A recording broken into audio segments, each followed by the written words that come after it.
đạo lý kính già, kính lão đắc thọ. Kính thưa quý vị và thưa các bạn, ông bà và nói chung là người cao tuổi là vốn quý của xã hội. Nói đến người cao tuổi, nói đến ông bà của mình, hay nói chính xác hơn là nói đến người già, là nói đến thành quả của cả một đời người và kinh nghiệm thời gian.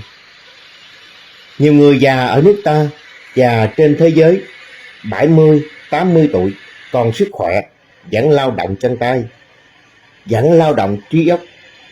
Đôi lúc họ còn là trụ cột của gia đình, lao động chăm chỉ, hiệu quả trong công việc, và kết quả thu lại có khi còn cao hơn cả một số thanh niên lười nhác hiện nay.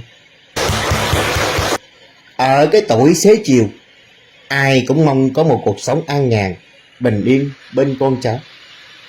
Nhưng đôi khi niềm vui lớn nhất của người già không phải là được nghỉ ngơi, mà là được tiếp tục làm điều mình yêu thích để góp sức cho gia đình và cộng đồng.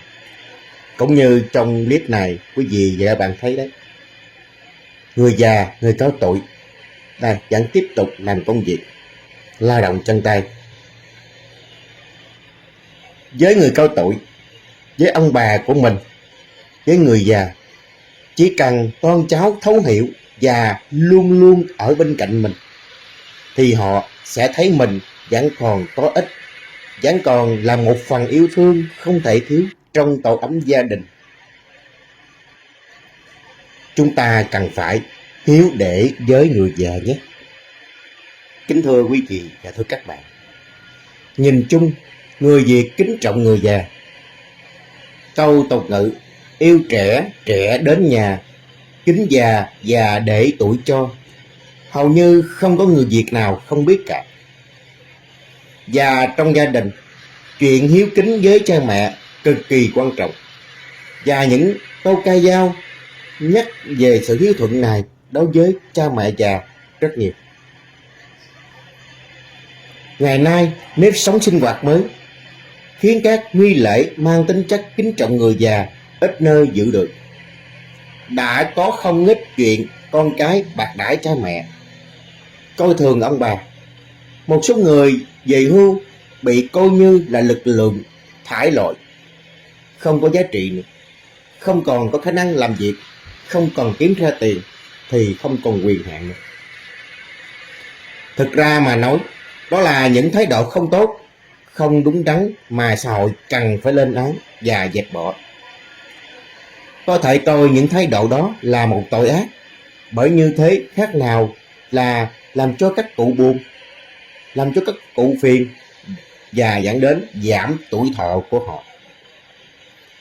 Kính thưa quý vị và thưa các bạn, thực tế cho chúng ta thấy nhiều người già còn tiềm ẩn những khả năng trí tuệ và sức khỏe rất lớn. Những năm gần đây, hàng loạt tổ chức dành cho người già đã tập hợp được nhiều việc làm bổ ích, như là câu lạc bộ người cao tuổi, tu sửa những di tích lịch sử, vân vân. Việc làm đó không chỉ mang lại ý nghĩa đạo lý truyền thống tôn kính người già, mà còn biểu hiện của một xã hội văn minh, gia đình hạnh phúc. Kính thưa quý vị và thưa các bạn, chăm sóc và tôn kính người già không chỉ là nghĩa vụ báo hiếu của con cái đối với cha mẹ, mà còn biểu hiện là một nếp sống đẹp, có văn hóa, phù hợp với truyền thống đạo lý của dân tộc Việt Nam ta. Kính thưa quý vị và thưa các bạn, chúng ta cần phải phát huy việc kính trọng người già. Bởi vì kính trọng người già là để tri ân người đi trước, xây dựng cuộc sống ngày một đẹp thêm.